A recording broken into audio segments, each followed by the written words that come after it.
linh bọc lia cho ngồi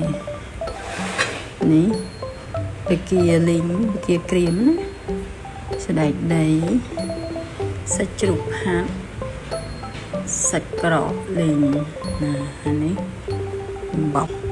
toàn đó khai bọc lia bọc tục nhang nên nè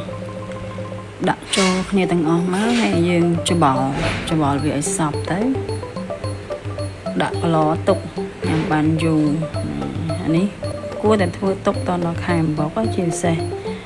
អ្នកធ្វើការរវល់ច្រើននេះក្មេងៗរៀនណាជៀសវាងទៅ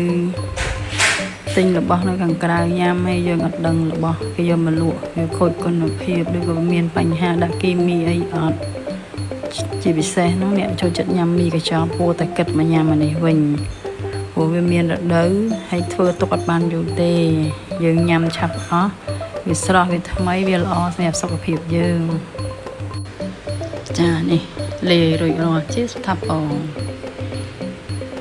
ជាណានេះរសជាតិនេះហៅថារសជាតិប្រៃផ្អែមវិញតំណងអត់ណាកុំភ្លេចសាកធ្វើណា